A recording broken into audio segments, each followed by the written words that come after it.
Peace deal कराने में Pakistan fail हो गया है। अब जिनपिंग सामने आ गए हैं और चीन ने एटलीस्ट 4 ऐसे फॉर्मूले सामने रखे हैं जिससे सुलह हो सकती है।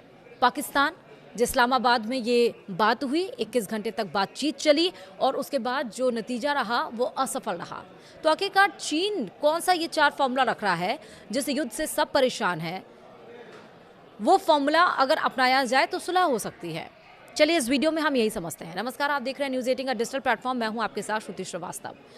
शी जिनपिंग ने स्थायी शांति पर जोर दिया है। इसके लिए उन्होंने किसी भी देश पर हमला न करने की बात कही है। जिनपिंग ने खाड़ी देशों की संप्रभुता की रक्षा की भी मांग की है। इतना ही नहीं, जिनपिंग ने कहा कि ईरान की सरकार को स्वीकार करना होगा, तभी बात बन सकती है। और ईरान जंग में पहली बार जिनपिंग के में कोई बयान दिया है। विस्तार से समझते हैं। ईरान और अमेरिका जंग में पहली बार चीन के राष्ट्रपति शी जिनपिंग ने सार्वजनिक टिप्पणी की है। यूएई के क्राउन प्रिंस से मुलाकात के दरमियान जिनपिंग ने मध्य पूर्व में शांति समझौता कराने में रचनात्मक भूमिका निभाने की बात कही।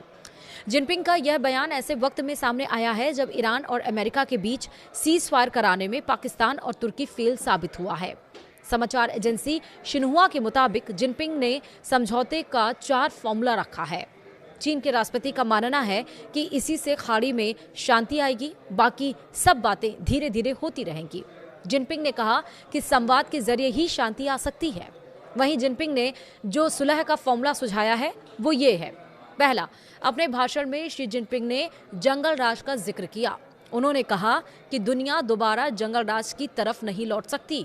ताकतवर देशों को संयम बरतना चाहिए। जिनपिंग ने किसी भी तरह के हमलों को तुरंत रोकने की अपील की। दूसरा, जिनपिंग ने कहा कि ईरान की सरकार को स्वीकार करना होगा, तभी समाधान निकलेगा। ईरान एक संप्रभु राष्ट्र है और उसके शासन को मान्यता देने से ही आगे की बातचीत संभव है। अगर उसे स्वीकार नहीं किया गया तो संकट और बढ़ेगा। तीसरा, सुलह के फॉर्मूले के तहत जिनपिंग ने कहा कि खाड़ी देशों को एक दूसरे पर हमला नहीं करना चाहिए और न ही हमले की किसी साजिश में शामिल होना चाहिए। ऐसा करने से स्थिति और बिगड़ सकती है। वहीं चौथा, जिनपिंग ने स्थायी शांति पर जोर दिया। उनके अनुसार संवाद बढ़ाने की जरूरत है ताकि समस्या का समाधान निकले। दबाव डालकर शांति नहीं लाई जा सकती है। तो ये 4 फॉर्मूला जिनपिंग की तरफ से सुझाए गए। वहीं आखिरकार जिनपिंग का बयान जो अभी तक शांत था, यूएई से मुलाकात के बाद क्यों अहम माना जा रहा है? जंग के बीच पहली बार जिनपिंग ने ईरान और अमेरिका को लेकर कोई बयान दिया है। चीन को ईरान का करीबी देश माना जाता है। अमेरिकी प्रतिबंध के बावजूद चीन ईरान से तेल खरीदता है। वहीं मई के मध्य में अमेरिकी राष्ट्रपति डोनाल्ड ट्रंप का चीन दौरा प्रस्तावित है। ऐसे में जिनपिंग की यह पहल काफी अहम है।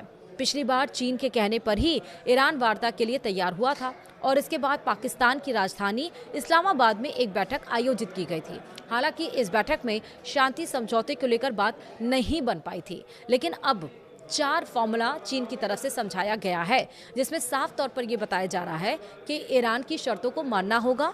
दोनों देश पहली बार जंगल राज की तरफ हम मूव नहीं कर सकते। दशकों पुराना जो चल रहा था, जो शक्तिशाली देश है उन्हें संयम बरतना चाहिए। दोनों खाड़ी देशों को आपस में युद्ध नहीं करना चाहिए। और सबसे अहम बात चीन इसलिए कर रहा है क्योंकि इस्लामाबाद में जो 21 घंटे बातचीत चली, उसके बाद से यही सब पूरी दुनिया की नजरें टिकी हुई थी कि सीज फायर के बाद ये युद्ध रुकेगा। लेकिन 21 घंटे के बाद भी आप सोचिए कि कोई नतीजा नहीं निकला। और सबसे ज्यादा टेंशन वाला पॉइंट जो बना वो स्ट्रेट ऑफ हॉर्मुज बना।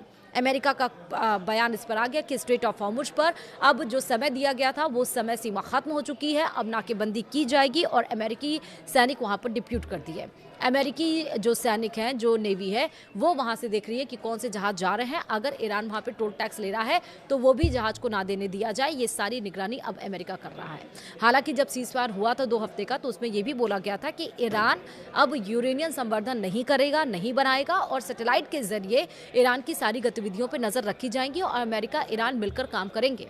लेकिन ये सारी चीजें एक तरफ हो जाती हैं जब इजराइल लेबनान पर लगातार हमले करता है, दक्षिण लेबनान पर हमले जारी रखता है और इसमें ईरान ये कहता है कि ये सीज फायर का उल्लंघन है। हमले के बाद बातचीत अगर करने की बात कही जा रही है तो वो धोखा है और लेबनान का साथ हम नहीं छोड़ सकते। लेबनान पर हमले बंद किए जाने चाहिए।